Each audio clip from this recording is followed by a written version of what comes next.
नमस्कार। आज हम एक बहुत ही जानी पहचानी कथा, महालक्ष्मी व्रत कथा के विवरण को थोड़ा गहराई से देखेंगे। इसमें वो गरीब ब्राह्मणी, भगवान विष्णु, माँ लक्ष्मी, इन सब का जिक्र है।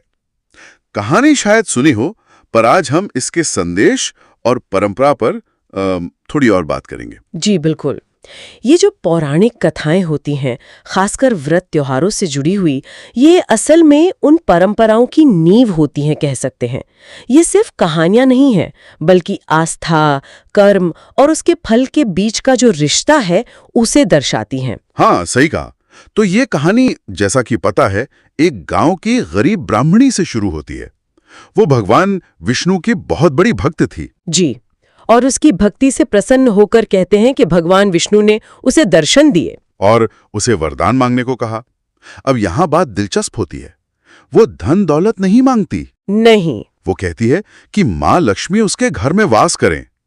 ये इच्छा अपने आप में खास है ना? बिल्कुल खास है। और उससे भी ज्यादा रोचक है भगवान विष्णु का उत्तर। वो सीधे माँ लक्ष्मी को नहीं भेज देते। अच्छा, तो क्या करते हैं वो एक तरीका बताते हैं।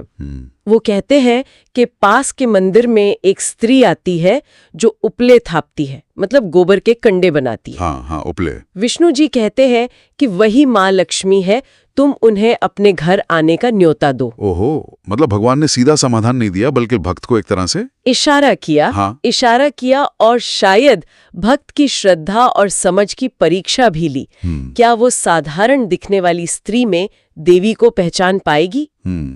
ये तो गहरा पहलू है। तो ब्राह्मणी ने क्या किया? ब्राह्मणी ने वैसा ही किया जैसा विष्णु जी ने कहा था। वो मंदिर गई, उस स्त्री को देखा और पूरी श्रद्धा से उसे माँ लक्ष्मी मानकर घर आने का आग्रह किया। और वो मान गई, मतलब माँ लक्ष्मी स्वरूप में? हाँ, लेकिन यहाँ एक और बात है। जब ब्राह्मणी उन्हें घर ले आई तो माँ लक्ष्मी ने आते ही सब कुछ ठीक नहीं कर दिया। अच्छा, फिर? उन्होंने ब्राह्मणी को एक और मार्गदर्शन दिया। उन्होंने कहा कि तुम 16 दिनों तक मेरी विशेष पूजा करो। एक विधि बताई। तो ये 16 दिन की पूजा का विधान यहीं से शुरू हुआ? कथा के अनुसार तो ऐसा ही लगता है। ये 16 दिन की पूजा ही इस कथा का, कह सकते हैं, केंद्रीय बिंदु है। कृपा पाने के लिए भी एक अनुशासन, एक प्रक्रिया का पालन जरूरी है। सही बात है। तो ब्राह्मणी ने पूरी निष्ठा से वो 16 दिन की पूजा की होगी? जी हाँ, बिल्कुल। पूरी श्रद्धा और निष्ठा से उसने 16 दिन तक पूजा की और तब जाकर माँ लक्ष्मी प्रसन्न हुई। उन्होंने उसे सुख समृद्धि का आशीर्वाद दिया और उसके घर में वास करने का वचन दिया। तो अगर इस पूरी कथा को देखें तो संदेश क्या निकलता है? मतलब सच्ची भक्ति तो चाहिए ही। हाँ, सच्ची भक्ति, ईश्वर या गुरु के मार्गदर्शन को समझने की क्षमता, और फिर उस मार्गदर्शन पर चलना, जो विधि बताई गई उसका निष्ठा से पालन करना। बिल्कुल। कथा यही स्थापित करती है कि इसी घटना के बाद से भाद्रपद महीने में, अक्सर ये मानसून के बाद का समय होता है, हाँ। उस समय 16 दिनों तक महालक्ष्मी की विशेष उपासना की परंपरा शुरू हुई। ये कथा उस व्रत को एक तरह से अर्थ देती है, एक आधार देती है। तो ये सिर्फ एक चमत्कार की कहानी नहीं है, ये भक्ति के मार्ग में धैर्य, विश्वास और संकेतों को समझने की परख, इन सब पर जोर देती है। एकदम सही। ये सिर्फ पूजा की विधि नहीं बताती, बल्कि उसके पीछे की जो भावना है, श्रद्धा, विश्वास और दिव्यता को साधारण में भी पहचान लेने की नजर, उसको महत्व देती है।